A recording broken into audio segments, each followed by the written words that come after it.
आपको अक्सर gas bloating की प्रॉब्लम रहती है, स्टमक इश्यूज रहते हैं, बाउल मूवमेंट रेगुलर नहीं है, कभी लूज हो जाता है, कभी कॉन्स्टिपेशन होती है, स्किन में भी इश्यूज रहते हैं, एंजाइटी फटीग रहता है, ब्रेन फॉग रहता है और जनरल फीलिंग ऑफ अनवेलनेस रहती है और आप ये समझ नहीं पा रहे कि इतने सारे मल्टीपल सिम्टम्स आखिर किस रीजन की वजह से हो रहे हैं।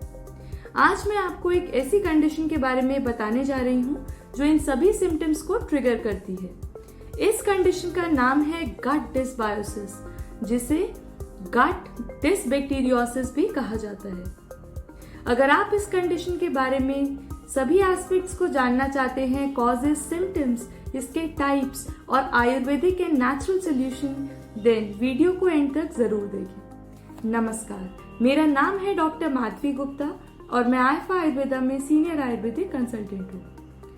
गट डिसबायोसिस में बैक्टीरियल जो बैलेंस है वो बिगड़ जाता है और बहुत सारे ना सिर्फ डाइजेशन से रिलेटेड बल्कि ओवरऑल हेल्थ से रिलेटेड पूरी बॉडी में आपको सिम्टम्स देखने को मिलते हैं। आयुर्वेदा में ऐसा कहा गया है कि रोगः सर्वे अपि मंदग्नौ, यानी सभी रोगों का एक मूल कारण है जो है मंदग्नि या फिर लो डाइजेस्टिव फाइबर। गट डिसबैक्टीरियोसिस भी लो डाइजेस्टिव फायर यानी मंदग्नौ की वजह से ही होती है। जब हमारी अग्नि ठीक प्रकार से काम नहीं करती तो बॉडी में आमा यानी कुछ टॉक्सिन्स एक्यूमुलेट हो जाते हैं। ये हमारी आंतों का बैलेंस, इनमें हार्मनी इसको डिस्टर्ब कर देते हैं और साथ में आंतों की स्ट्रेंथ को भी कम कर देते हैं, जिसकी वजह से गृहिणी जैसे रोग शरीर में हो जाते हैं। मॉडर्न भी इस बात को मानता है। लेटेस्ट रिसर्च से पता चला है कि जो इंटेस्टाइन में बैक्टीरिया हैं वो ओवरऑल हेल्थ को इम्पैक्ट करते हैं। आइए अब बात करते हैं इसके कुछ कॉजेस के बारे में। इसका कारण होता है, जैसे ये ना सिर्फ बच्चों में बल्कि बड़ों में बल्कि बच्चों में भी ये कंडीशन हो जाती है, क्योंकि आजकल फॉर्मूला फीड की वजह से, सी सेक्शन डिलीवरीज की वजह से, प्रेगनेंसी के टाइम पर बहुत ज़्यादा high processed high sugar food लेने की वजह से भी बच्चों में भी ये कंडीशन डेवलप हो जाती है। अब इसके सिम्टम्स के बारे में बात करते हैं।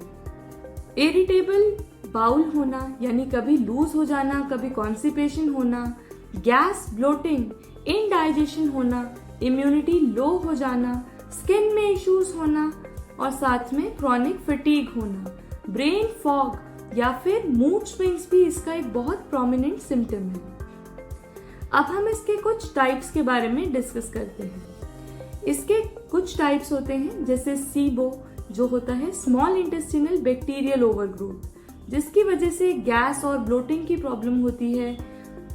सेकंड होता है सीफो, स्मॉल इंटेस्टिनल फंगल ओवरग्रोथ। इसमें फंगस की ओवरग्रोथ हो जाती है इंटेस्टाइन में, जिसकी वजह से ओरल थ्रश हो सकता है, शुगर क्रेविंग्स हो सकती हैं, ऐसे सिम्टम्स होते हैं।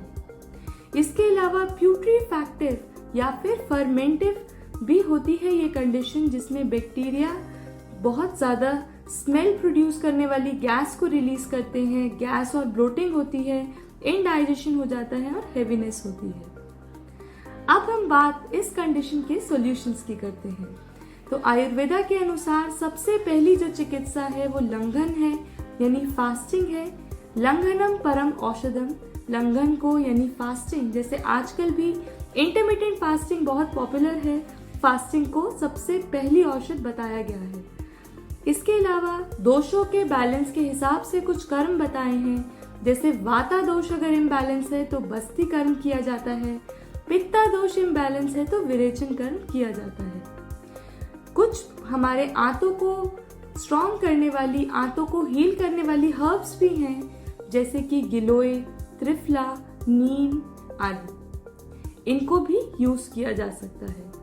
थर्ड एक बहुत इंपॉर्टेंट चीज है, वो है तक्र धारा, तक्र थेरेपी यूज की जाती है, जिससे कि जो गट और ब्रेन एक्सेस है वो इम्प्रूव होता है, गट और ब्रेन का जो आपस में कनेक्शन है वो स्ट्रेंथन होता है और इमोशनल जो भी सिम्टम्स हैं, जैसे मूड स्विंग्स है या फिर एंजाइटी है, उन्हें भी ठीक किया जा सकता है। अगर आप भी गट डिसबायोसिस की कंडीशन की वजह से परेशान हैं तो फिर आप अपना कंसल्टेशन आल्फा आयुर्वेदा में बुक कर सकते हैं। वीडियो अगर आपको पसंद आया हो तो वीडियो को लाइक और शेयर जरूर करें। साथ में ऐसी ही और इन्फॉर्मेटिव वीडियोस को देखने के लिए हमारे चैनल को सब्सक्राइब करें। वीडियो को एंड तक देखने के लिए बहुत बहुत धन्यवाद। स्वस्थ रहिए, खुश रहिए और मुस्कुराते रहिए।